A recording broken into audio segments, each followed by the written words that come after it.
আল্লাহ তাআলা তোমার শাহী দরবারে দোকানে হাত বাড়াইছি, মেহেরবানি করে আমাদের জীবনের সব গুনাহ খাতা মাফ করে দাও। এই জীবনে না করিলাম বন্দেগী, মিশে মিশে কাটাইলাম জিন্দেগি, মিশে মিশে কাটাইলাম জিন্দেগি। তওবা করে আবার তওবা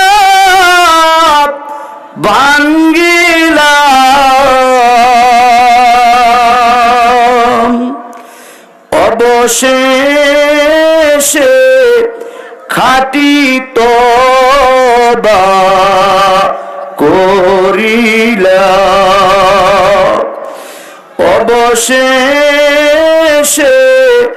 খাঁটি তওবা করিলাম। আদর করিয়া মানুষ আল্লাহ বানায়া,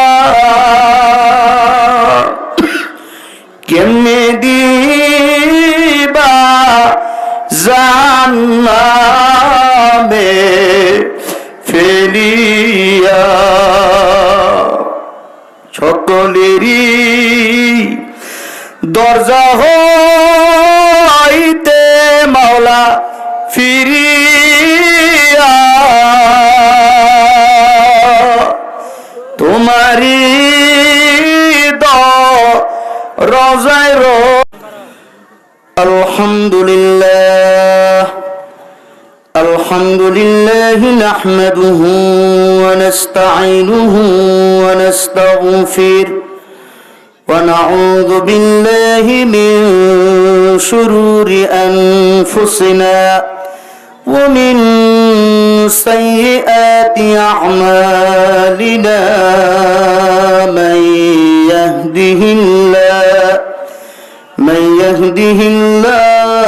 ইয়াহদিহিল্লাহু ফালা مضل له ومن يضلل فلا تجد له وليا مرشدا. ونشهد أن لا إله إلا الله وحده لا شريك له.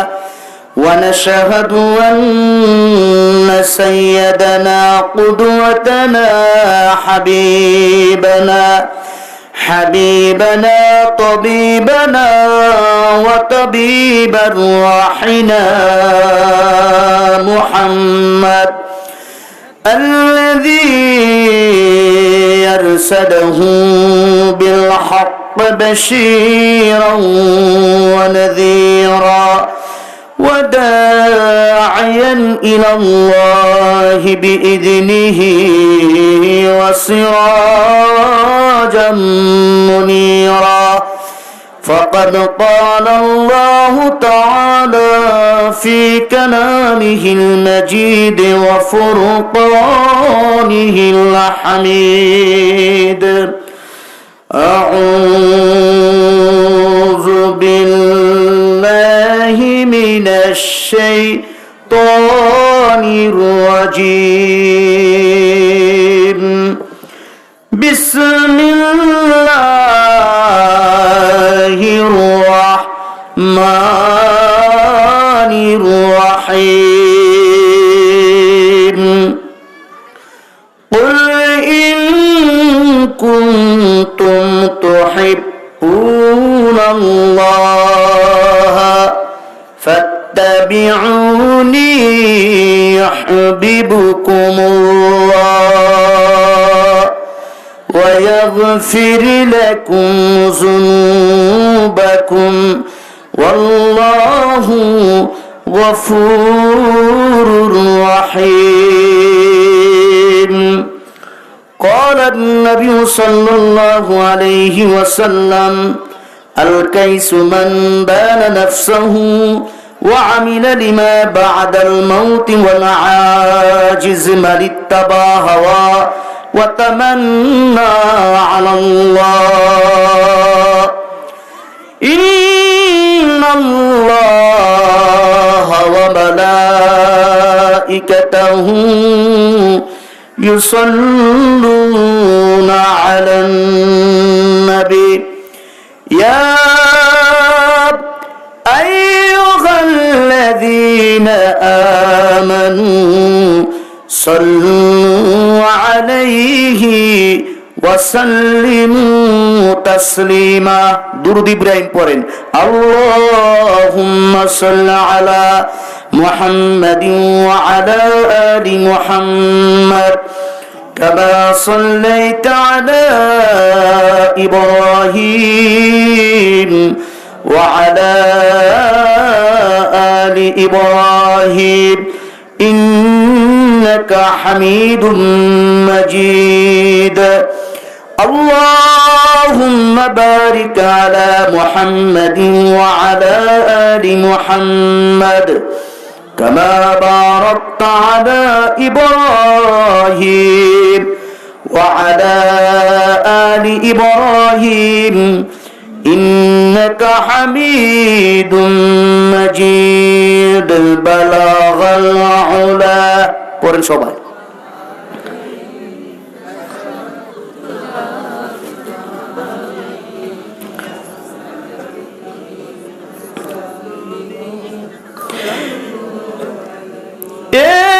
तेरी मेराज थी कह तो लोहो कलम तक पहुंचा और मेरे मेराज है मैं तेरी कदम तक पहुंचा. बलगल उला بكماله كشف الدجى بزماله حسنت جميع خصاله صلوا عليه وآله. অগর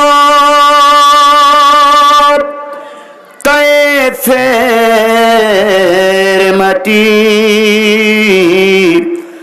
ধন্য তুমি ধন্য তুমি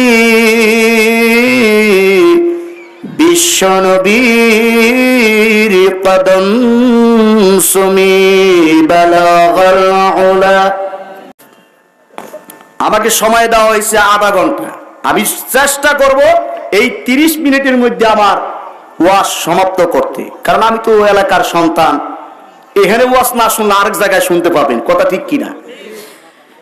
রাজনগর পূর্ব পুনেখার কান্দি মরহুম হাজী ওয়াহেদ আলী মাতবর এর মৃত্যুবার্ষিকী উপলক্ষে এক বিশাল ওয়াজ ও দোয়ার মাহফিল। উপস্থিত সম্মানিত সভাপতি আলহাজ হযরত আলী মাতবর সাহেব, উপস্থিত আছেন সম্মানিত উলামায়ে কেরাম। তার মধ্যে হযরত আলী মাতবর সাহেব প্রতি বছরই আমার বলে যে ওয়াজ দিয়া লাভ নাই। আমি বললাম তো ওয়াজ দিবেন না, দিবেন কি গান দিবেন? গান দিব না, মানুষ হয় না। আমি বললাম এবার একজন ভালো বক্তা আনেন, কারণ আমাদের নাম শুনলে মানুষ আসতেছে না, যেহেতু তো আমাদের এলাকার সন্তান, বাড়ির কাছের লোক। তো এইবার রফিক মাদানিরে দাওয়াত করছে। তা আমি জাজিরার উল্লেখযোগ্য মানুষ দাওয়াত করছি। আজকে একটা খেলা বুঝেন তো, পোলাহান যেদিকে ঝুঁক যায়, পাগলার তুই হাঁকুল আরিস না, যদি কয় মিডুরি দিল রে তখন আর মানুষ হুঁশ থাকে না। এটার মানে হইল একজনের বাবা খুব মিডুরি খাইত, বেগর দাওয়াতে দাওয়াতে সব জায়গায় মানে কোন অনুষ্ঠান থাকলে বুঝতো যে ওখানে মিডুরি খাওয়াইব। তার ছেলেরা কয় ইজ্জত তো মারিয়া লাগবে, কি করা যায়? তা বাসর লোকে বান্ধা বাবারে বান্ধা থুইছে। তো বান্দার পরে এখন ওই বাবায় যখন 2টার সময় হয়েছে, কে এখন আলাপ সবারে বসতে দিছি, কে এখন দিতেছে ভাত, এখন কি দিতেছে গোস্ত, এখন দিতেছে ডাল, এখন দিতেছে মিডুরি। এই মিডুরি কইয়া বাস লইয়া এই বাড়িতে যা হাজির হয়েছে। তো বুঝেন না, বাচ্চা ছেলেরা, যুবক ছেলেরা খেলার কথা শুনলে ওদের ওয়াজের দিকে মন থাকে না। বিশাল খেলা হইতেছে, আমনে দেখলো হলে আমনে দাঁড়াইবে, তুই খেলাটা দেখ কেন? তো যাই হোক, এই জন্য আবার আকাশের অবস্থাও খারাপ ছিল। তো সবচেয়ে আজকে কষ্ট করে শরীয়তপুর থেকে আসছে 1992 সালে এই হাজী শরীয়তুল্লাহ হাফিজ একাডেমিতে লেখাপড়া করছিলেন হাফেজ মনির এবং দবির, 2 ভাই, ছোট্ট 2 ভাই, পুনেকার কান্দি লজিন ছিল। তো উনি শরীয়তপুরে 3টা প্রতিষ্ঠান করছে, একটা হলো নসারসন, আরেকটা হলো হাজী শরীয়তুল্লাহ মহিলা মাদ্রাসা, আরেকটা করার চিন্তা ভাবনা নিচ্ছে, খুব দাপটের সহিত মাদ্রাসা করতেছে। আর বর্তমান বাংলাদেশ খেলাফত মজলিস কর্তৃক উনি আল্লামা মামুনুল হকের দলের শরীয়তপুর জেলা শাখার সাংগঠনিক সম্পাদক। এই যে হাফেজ দবির, একটু দাঁড়ান, পরিচয় করেন, সালাম দেন। হ্যাঁ, উনি শরীয়তপুর থেকে আসছে। আরো উলামায়ে কেরাম আসছে এখানে। উলামায়ে কেরাম যেখানে আসবে সেখানে বরকত হবে, কথা ঠিক কিনা? আল্লাহর রাসূল বলছেন, কোন একজন আল্লাহওয়ালার লোকের কদম যেই এলাকায় পড়বে সেখানে আল্লাহর নূর সেখানে বর্ষণ হতে থাকবে। যাই হোক, সর্বপ্রথম আল্লাহর দরবারে শুকর আদায় করি যে মহান রব্বুল আলামিন এই আকাশের অবস্থা, প্রতিকূলতা অবস্থায় আপনাদেরকে এখানে বসার তৌফিক দান করলেন। আর আমার মতো একজন গুনাহগারকে আপনাদের খেদমতে 2টি কথা বলার সুযোগ করে দিলেন। এই জন্য মহামনিবের দরবারে আমরা শুকর আদায় করি, আলহামদুলিল্লাহ। সম্মানিত হাজিরিন, শুকর আদায় করতে হয়। যে আল্লাহ ইচ্ছা করলে আপনাকে আমাকে মানুষ না বানাইয়া পাখি বানাইতে পারতো কিনা? আপনাকে আমাকে মানুষ না বানাইয়া সে বাঘ বানাইতে পারতো, সিংহ বানাইতে পারতো। আল্লাহ পাক মানুষ না বানাইয়া তিনি আমাদেরকে মুসলমান না করে খ্রিস্টান বানাইতে পারতো কিনা? কিন্তু একটা শুকরিয়া আদায় করেন যে আল্লাহ পাক আপনাকে খ্রিস্টান না বানাইয়া শুধু একজন মুসলমান বানাইছেন। এটা যদি কিয়ামত পর্যন্ত সাজদা দিয়ে পড়ে থাকেন, শুকরিয়া শেষ করতে পারবেন না। এজন্য আল্লাহ রাব্বুল আলামিন কোরআনুল কারীমের মধ্যে বলেন, ওয়ালাউ আন্নামা ফিল আরদি মিন শাজারাতিন আকলামুন ওয়াল বাহরু ইয়ামুদ্দুহু মিন বা'দিহি সাবআতু আবহুরিন মা নাফিদাত কালিমাতুল্লাহ। আল্লাহ রাব্বুল আলামিন বলেন, এই পৃথিবীতে সমস্ত গাছগাছালি বলেন, বৃক্ষরাজি বলেন, সমস্ত কিছু যদি কলম হয়ে যায়, আর যদি এই ভূমণ্ডল, এই ভূমিটা যদি কাগজ হয়ে যায়, আর যদি সাগরের পানি যদি কালি হয়ে যায়, আর আপনারা যদি প্রত্যেক রাইটার হন, লেখক হন, আমার আল্লাহ তাআলা বলেন কলম কালি 7 সমুদ্রের পানি শেষ হয়ে যাবে, ভূমি লেখে শেষ হয়ে যাবে, কিন্তু আমি আল্লাহর গুণ কীর্তন করে শেষ করা যাবে না। আন্নাল কুওয়াতা লিল্লাহি জামিয়া। সময় তো কম, আমার কোনা কইসা পারি দিতে হবে, কারণ আমি কোন দিকে যাব দিশা পাইতেছি না। আল্লাহ রাব্বুল আলামিন আরো বলেন, এই পৃথিবীতে এই যে আকাশে যে পাখি উড়ে, এই পাখির কোনো অক্সিজেন নাই, তার গায়ে কোনো যন্ত্র নাই, মেশিন নাই। এই পাখিটা কিভাবে আকাশে উঠতে পারলো? কে তাকে স্থির করে রাখলো? আল্লাহ রাব্বুল আলামিন সূরা মুলকের ভিতরে বলেন, আওয়ালাম ইয়ারাউ ইলা তাইরি ফাওকাহুম সাফাতিন ওয়া ইয়াকবিদনা মা ইমসিকুহুন্না ইল্লার রাহমান ইন্নাহু বিকুল্লি শাইইন বাসীর। আল্লাহ রাব্বুল আলামিন বলেন, মানুষেরা কি ধারণা করে না মানুষেরা কি একটু চিন্তা করে না যে আমি আকাশের উপরে পাখি কিভাবে উড়ে, কিভাবে তার ডানা দুডু সংকোচন করে, কিভাবে তার পাখা বিস্তার করে, এদিকে তারা ধারণা করে না। বিজ্ঞানীরা বলেছেন এই পৃথিবীতে এমন একটা পাখি আছে যেই পাখি একদিন নয়, 2 দিন নয়, কম পক্ষে আকাশে 8 মাস উঠতে পারে। 8 মাস এইভাবে তার ডানা বিস্তার করে সংকোচন করে। পৃথিবীতে আরেকটা পাখি আছে একবারে ছোট্ট, সেই পাখি সামনের দিকে যেমন আগায় পিছনের দিকে তেমনই অগ্রসর হয়। সামনে যেমন চলতে পারে পিছনে তার চাইতে আরো বেশি চলতে পারে। বলুন না সুবহানাল্লাহ। এই পাখির ডানা বিজ্ঞানীরা বলেছেন কম পক্ষে সেকেন্ডে 80 বার এইভাবে করে সংকোচন আর বিস্তার করতে থাকে। আপনার হাত দিয়ে সেকেন্ডে আপনি কয়বার সংকোচন করতে পারবেন আর আপনার ডানা বিস্তার করতে পারবেন? মানুষ পাখির দিকে নজর করে শিক্ষা লাভ করেন। এই পাখিকে আকাশে কে স্থির করে রাখলো? বলুন, কে স্থির করে রাখলো? আল্লাহ। আল্লাহ রাব্বুল আলামিন আরো বলেন, ও বান্দা, আমি যদি তোমার রিজিক বন্ধ করে দেই, আমি যদি তোমার খাবার বন্ধ করে দেই, আল্লাহ পাক বলতেছেন আম্মান হাযাল্লাযী ইয়ারযুকুকুম ইন আমসাকা রিজকা বাল লাজ্জু ফী উতুবিন ওয়া নুফুর। আল্লাহ রাব্বুল আলামিন বলেন, ও পৃথিবীর মানুষ, আমি যদি তোমাদের রিজিক বন্ধ করে দেই, কে আছে তোমাদের রিজিকের ব্যবস্থা করবে? এই ফ্যান বন্ধ করে কে আছে? আমি যদি তোমাদের রিজিক বন্ধ করে দেই, তোমার এই রিজিকের ব্যবস্থা কে করবে? পৃথিবীতে এমন কে আছে?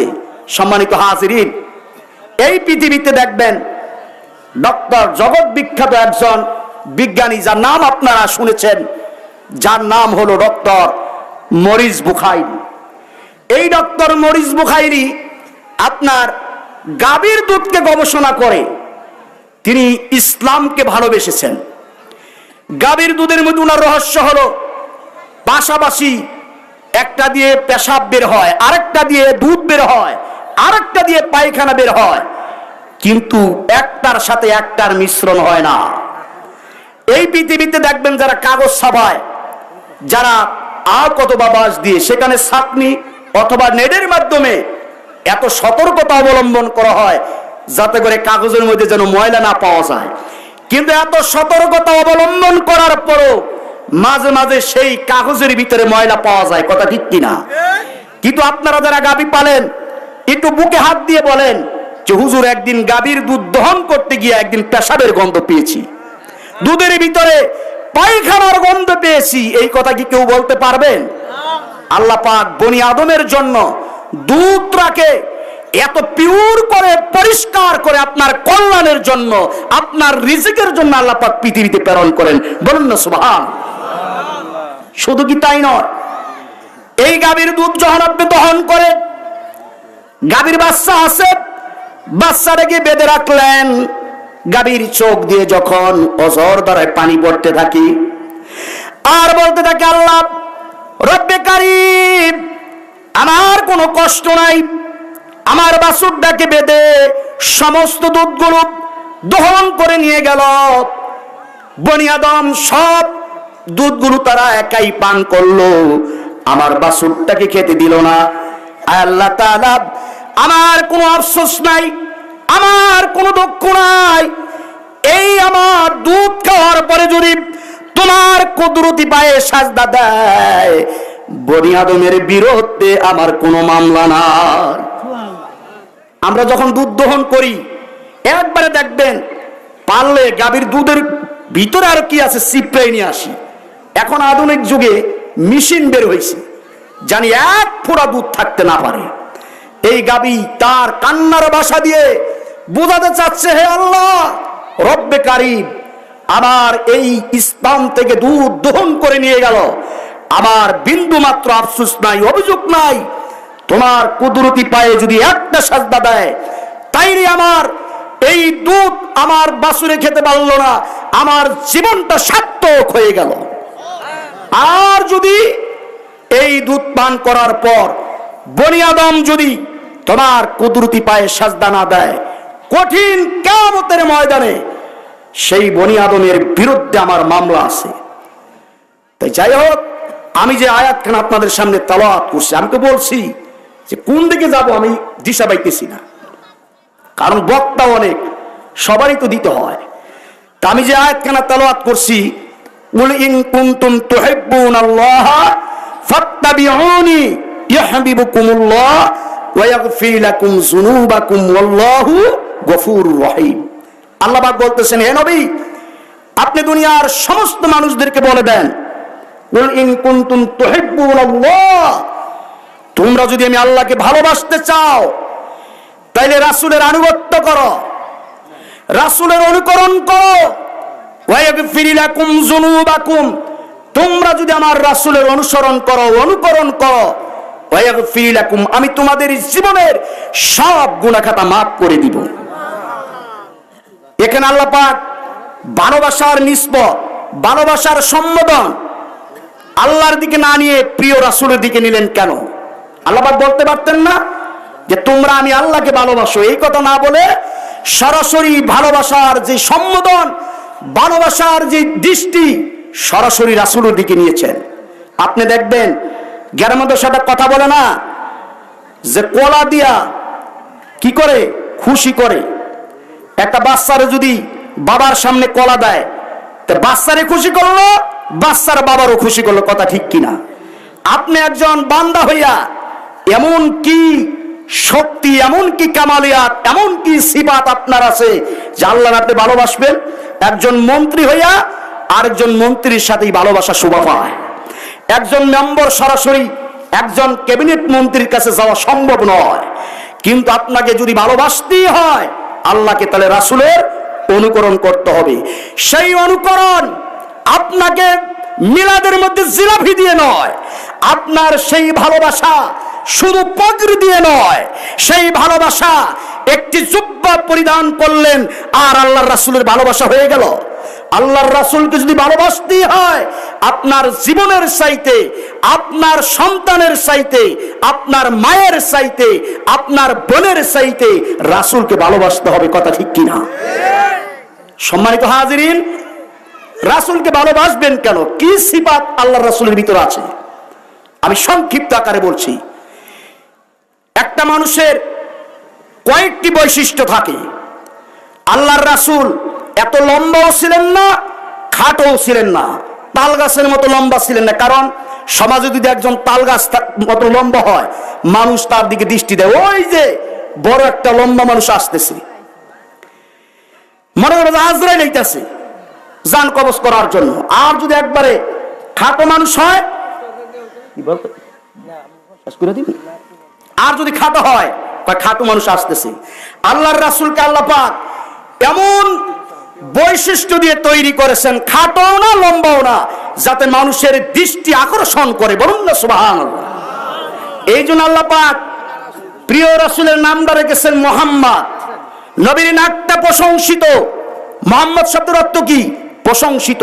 নবীর মুখটা প্রশংসিত, নবীর হাত প্রশংসিত, নবীর বুক প্রশংসিত, নবীর ঠোঁট ছিল প্রশংসিত, নবীর চুল ছিল প্রশংসিত, কথা ঠিক কিনা?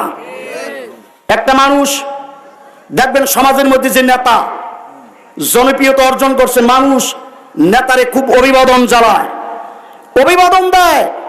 ঘরের ভিতর খবর নিয়ে দেখেন স্ত্রীর সাথে তার ভালো সম্পর্ক নাই, কথা ঠিক কিনা?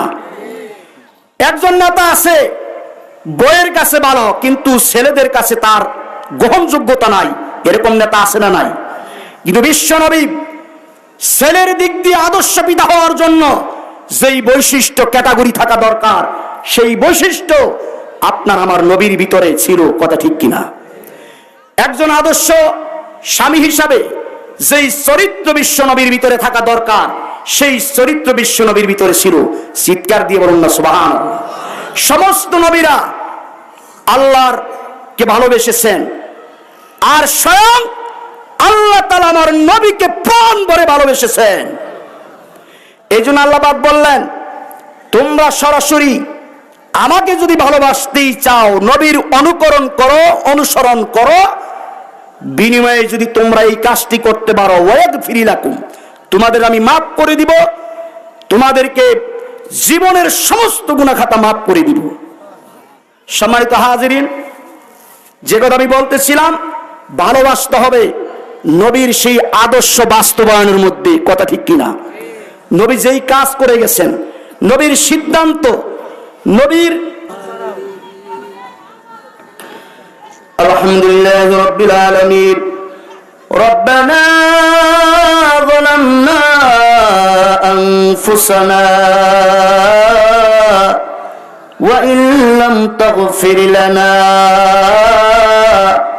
ওয়া তারহামনা লানাকুনান্না মিনাল খাসিরিন।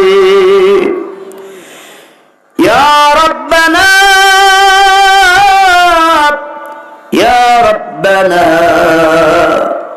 ইয়া হাইয়্যু ইয়া কাইয়্যুম বিরহমাতিকা নাস্তাগীস। আল্লাহ তাআলা, তোমার শাহী দরবারে দোকানে হাত বাড়াইছি, মেহেরবানি করে আমাদের জীবনের সব গুনাহ খাতা মাফ করে দাও। এই জীবনে না করিলাম বন্দেগী, মিশে মিশে কাটাইলাম জিন্দেগি, মিশে মিশে কাটাইলাম জিন্দেগি। তওবা করে আবার তওবা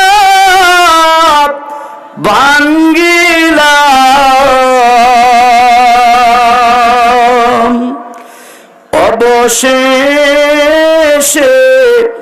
খাঁটি তওবা করিলাম, অবশেষে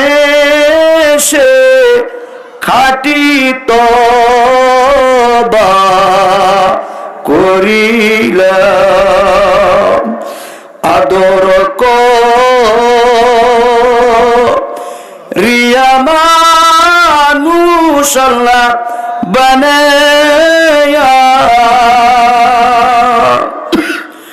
কেমনে দিবা জান্নামে ফেলিয়া। সকলেরই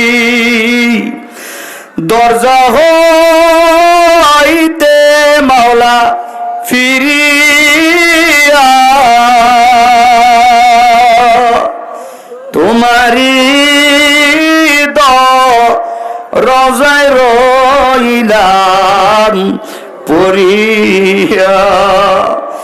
ইয়া আল্লাহ, এতগুলো মানুষ নিয়ে তোমার দরবারে হাত তুলছি গো মাওলা, তুমি বলো এই গভীর রাত্রে কার দুয়ার উঠবো গো মাওলা। আল্লাহ, আমাদের কি তুমি খালিস ভাবে তোমার মুমিন বান্দা হওয়ার তৌফিক দান করো। ইয়া রাব্বাল আলামিন, আজকের ওয়াজ মাহফিল তুমি কবুল করো। আল্লাহ, মনে পড়ে যায় মরহুম শফিজউদ্দিন মাদবর সাহেবের কথা, আল্লাহ স্মরণে পড়ে আক্কেল মাদবরের কথা, মনে পড়ে আলাহি মাদবর, আল্লাহ সুনামিয়া মাদবর সহ যত মানুষ এই গ্রামে চলে গেছে, আল্লাহ প্রত্যেকেরই কবর আযাব তুমি মাফ করে দাও। আল্লাহ, আমাদের মা, আমাদের বাবা, আজকে যারা অন্ধকার কবরে গো মাওলা, জানি না তারা কোন অবস্থায় আছে। বিদেশে যদি ছেলে সন্তান থাকে, টেলিফোন মোবাইল ফ্যাক্সে কথা বলা যায়। আমাদের মা বাপগুলো এমন জায়গায় আটকে পড়ে গেল, একদিন তো টেলিফোন মোবাইল ফ্যাক্সে কথা বললো না। বাবু,